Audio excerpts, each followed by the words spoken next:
This is Mohammed for IFL TV, proudly sponsored by Everlast. We're at GBM's first show, and what a show they've put on here tonight. All week he's had a media week. I'm like, shit, really?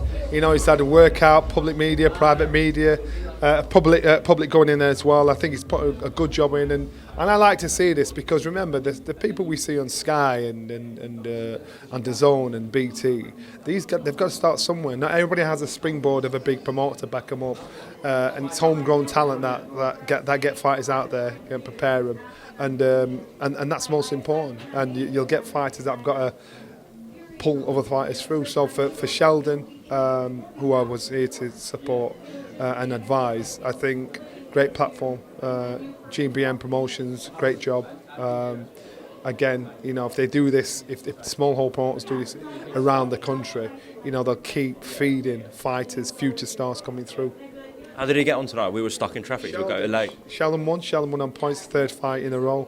We're trying to slip him under the radar, get his experience through, because he'd only had 8 amateur fights. He's turned professional, and he's won 3 fights on the row.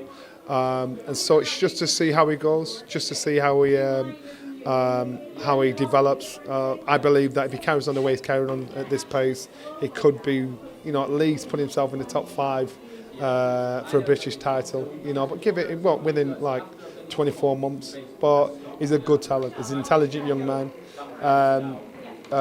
Roger, his coach, is doing a great job. My job is just to advise him. My job is just to give him nuggets of wisdom. But he's got a great team he's working with, and so I'm really excited for him. All right, good stuff. Now I want to talk about Anthony Joshua. So what I'm going to do, my friend, could you come in for a sec, please? Come in. Come in. Yeah. I was just going to ask Johnny about... No, get in a video.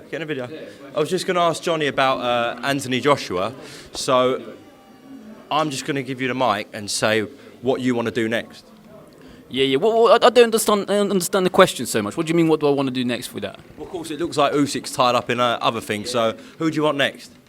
Yeah, I'll fight anybody. I don't give a fuck. I'll fight anybody. You feel where I'm coming from? I'll fight Wilder. I'll fight. I don't want to talk about Alexander Usyk too much because of that situation. Like I said, I'll give him the respect that he deserves. You feel where I'm coming from? But it's AJ on the mic at the end of the day. I'm prepared to fight anybody. I don't care. I'll fight Putin. Fucking bring him on. Do you feel me? Bring on Putin. I don't care. But I don't talk politics. Yeah, on the mic. Good stuff, my man. Good stuff. What the what?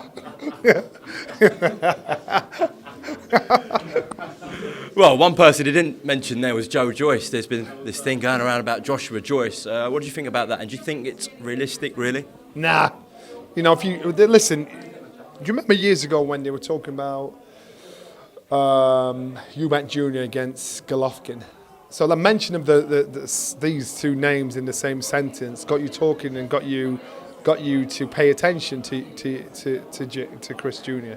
The fight didn't take place, but at least it got that conversation going, got the thought process going. I think the same situation with JOSHUA-JOYCE and Anthony Joshua. Anthony Joshua and JOSHUA-JOYCE are at different stages in their career in regards to fighting each other. It's a great idea. It's a great chance. The promoters are doing a great thing by suggesting it to say let's get this on, see if the pressure can be put there. But I think AJ's probably got no disrespect to Joe, because I think Joe's a wicked fighter. He's got bigger fish to fry. Joe will get his time. Will get his opportunity at the top tier. But I think AJ's probably looking forward instead of looking behind it. Because what does he gain out of it? What box does he tick out of it? There's a lot of boxes for Joe to tick, but for AJ, he's got to look forward. He's got to look at the Wilders, the Whites, the Furies. I don't understand why you'd look back that way. Realistically, who do you think he boxes next then? I've absolutely no idea. This is cool. And, you look at the heavyweights out there, and he's talking about Wilder. I don't think that'll happen, because I think Wilder's probably... he's probably, at this moment in time, he probably wants different things, or a big payday. So AJ, the world's still his oyster. But you've got to look and see how White and Fury go on, because that's where the attention is going to be. Otto Wallin's been rumoured. Makes sense as a southpaw as well. You can sell it off the fight he had with Fury. Makes sense, doesn't it? You could, and what I'm saying to you now is right now there's a lot of he said, she said in regards to AJ, and then AJ said himself, I'd wait and see and listen to what comes out of his mouth. Not my mouth, not Eddie's mouth, not anybody's. Listen to what comes out of his mouth. That's what you can reference to. That's what you can listen to and comment on. So, and now I found with AJ, unless he says it, I don't believe it's going to happen. You remember we were talking about AJ Fury, and he was the only one that didn't say nothing. So I probably learnt my lesson. So we'll just wait and see what happens there. Do you think Amir Khan triggers his rematch clause with Kell Brook? If he does, it's for financial gain only. If he does, listen, we all say it off camera. Off camera, it's like that's to get the set aside money. But in reality, remember there was Bo Mack there, there was Terence Crawford there saying, "My man, this bigging him up massively," and look at what happened. And regardless of what was said happening in the gym, his shoulder, this, that, and the other happening. Bo Mack and Terence Crawford, they came out and they put their stamp on approval of this man. So that means either Bo Mack doesn't know what he's talking about, or Amir Khan is gone. What that Amir Khan that we know, that Amir Khan that fighter we know is no longer there. So it is a rematch clause triggered. I personally think it's financial gain, but again, let's see what happens. I think we've got 3 hours left before he makes his mind up on what it is and how it'll go.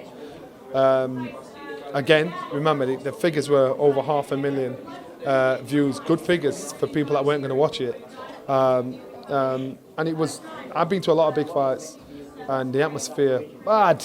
The story bad. And if you're Sheffield man or woman, it was sweet. It was sweet, and I don't think they'll be able to replicate that again. The week after that, you had another big viewing figure, 900,000 views for Taylor Catterall. See, the fight was a good fight. 99% of people thought Jack Catterall won the fight. A lot of talk still going on about the controversy, and the police are going to apparently investigate this fight. What do you think about that? Unfortunately, listen, I'm a big fan of the British Boxing Board of Control. I think Robert Smith does an amazing job, and all the officials, they do an amazing job. But now and again, they drop a clanger, and that night they dropped a massive clanger, and there were so many ex-professional fighters, current fighters, fans that were in the area where I were. We weren't stood next to each other saying what do you think, influencing each other.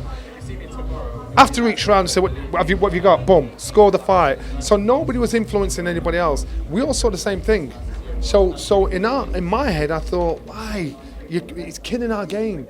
Now, how can this change? Now, this talk of changing the scoring system, and there's many different things to try and change this. How this changes is when these things happen, the judges and the referees are to be questioned on camera while a fight's on. You just tell us how that round you gave it to him, and if you make them accountable for what they say or what they judge, then they're going to be stringent about what they do. But at the moment, they hide behind the official of the boxing board and say, "Well, we've spoken to him, we've had a word with him." No. Get someone like you. Put the microphone in front of him, put the fight on. Say, just tell us, I just got around to him. Do it that way. That will never happen because that will expose a lot of flaws that are there with the officials.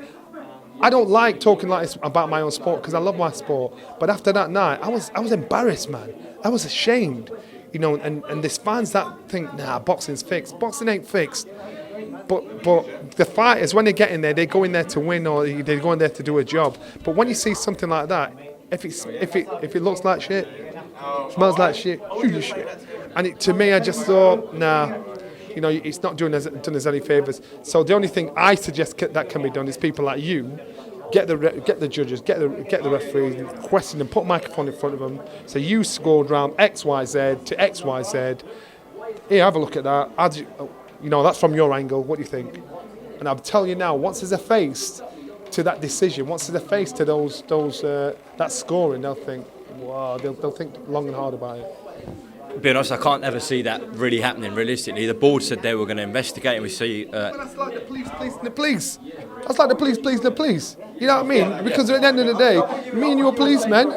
You know, we work together, we're colleagues. And I said, look, I'll have a word with him. Yo, it's cool, don't worry about it. I'll tell him whatever. It's like the police policing the police. They've downgraded Ian John Lewis as an A-star referee. They've downgraded him. So his scoring was out. So what about the rest of the scoring? You know what I mean? So, okay, there's a scapegoat, boom, Ian John Lewis, he's been downgraded. And you know, Ian John Lewis, the guy's a cool guy. But sometimes, you know, if you drop a bollock, you drop a bollock. But it just needs to be addressed, because this is a sport I love. You've ruined a kid's life. Jack Catcher will never ever get that chance again in his life, no matter what, unless they turn that decision around and say, you know what, Jack Catcher got it. Because remember, that was for the unified champ title. Now, if Josh Taylor steps up, all the titles are scattered. Yeah, one of the governing bodies might say, you know, we'll put you in as the next challenger for the title. So what? It was the only chance in his life that is going to come about where he had the opportunity to win all titles. That will never happen again.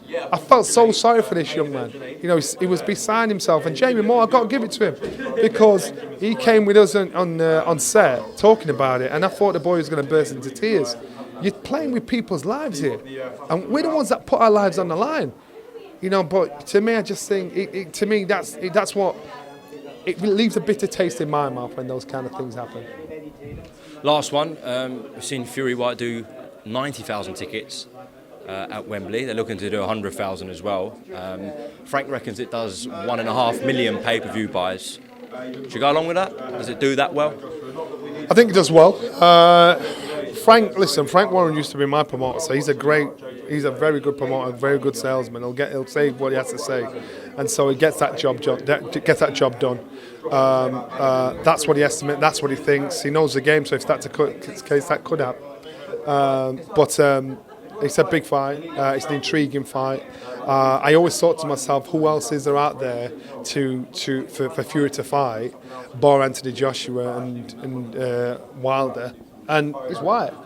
And a funny thing was, White phoned me the other day, so I'm thinking I'm still one of the young boys, you know what I mean? I'm like, how's training going? You good? He went, yeah, listen, I just want to ask you something before we're going to talk training and something like that. He said, when you had your hip replacement, how do you feel? Because I remember his family, I'm thinking, I'm not old, you know, one of the young guys. And so he was laughing, but he's in good spirits. He's in good spirits. He's enjoying training. He's focused. I understand what he's doing in regards to not saying anything. I understand what he's doing, and I kind of understand why he's doing what he's doing. At the end of the day, he's saying my job is to fight. I'm not going to sell this because I don't agree with certain things you maybe agreed to. So this is the only thing you can't maybe do. So I kind of hear where he's coming from. Tyson Fury has proven to everybody who he is and what he's capable of doing. So you'd be a fool to go in there and think Dillian Whyte beats him, but Dillian Whyte's got a good chance of turning him over. And Tyson Fury is the one that he's a champion, and Tyson Fury is the one that he's got to fight like a hungry fighter, like he has done. He's proved it time and time again. I think this is a fight that's a lot closer and tighter than what people give it credit for. Okay, Johnny Nelson, thank you very much for your time, and I'm sure we'll speak soon. All right? I'm in Sheffield, man. Come to Long Farm Yard. I'll get you some milk.